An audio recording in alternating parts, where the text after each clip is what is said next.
What's up guys, in this tutorial I'm going to show you how to insert rows and columns in Excel worksheet.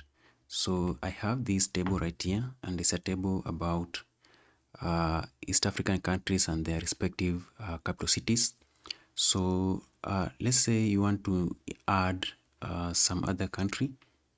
Say I want to include a country right there. So I'll highlight this entire cell by clicking on number 11. I want to click on the row number 11. So I place my cursor on this number 11 right here.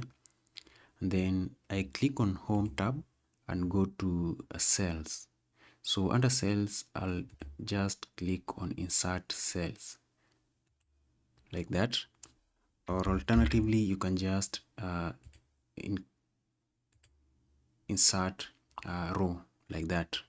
So I'll just type 7 right there, and then press tab to move to the second column.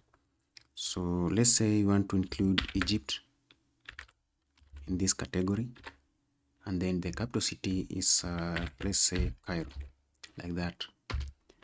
So that's how to add column or a row indeed in Excel. So let's say you want to add another one. So let's say 4. And here you're going to add country like say Zambia,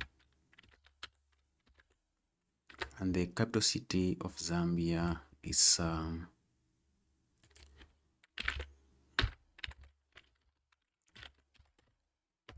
Lusaka. So you add Lusaka right there like that.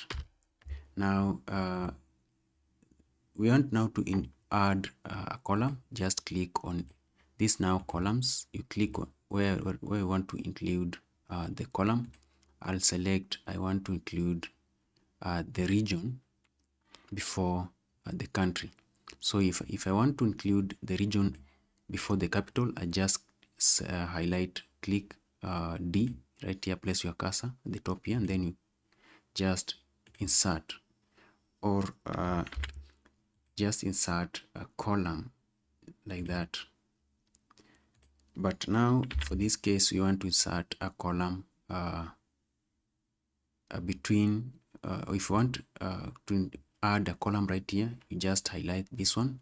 So you want a column between the SN and country. So you select C, then you click add. Right there you have your column.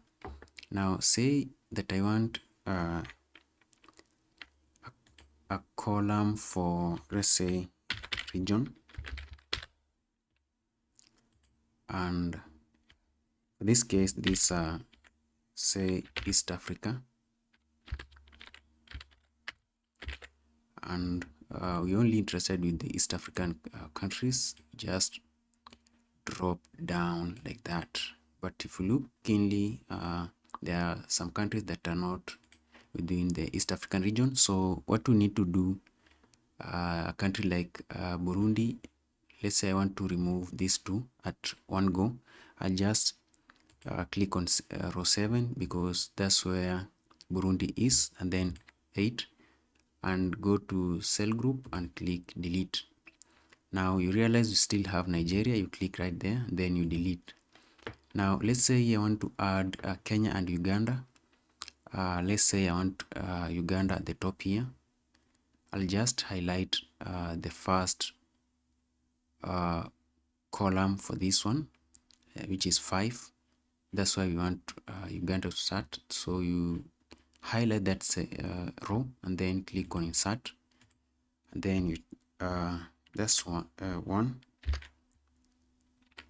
and this is East Africa.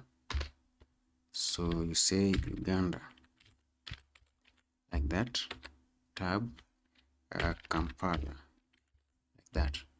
So I'll just highlight and then go to font, and then remove the font, the bold. font. Now, let's say I want Kenya to come in between South Sudan and Ethiopia. So I'll highlight the column for Ethiopia here because you want a column above this Ethiopia. So I'll click insert, and then let's say that is 5, for example, and East Africa again. That's Kenya and Nairobi, like so. Now this is 2, and I can select that and double click. So that's how you add rows and columns. So you simply just click where you want to say insert a row. For example, you want a row in between these 3 and 4. So you select the one that is at the bottom, this one here, and use just click insert like that. For column, if I want a column in between D and E, so I'll select the E and then like that, and we have a column. So that's all for today. See you in the next one.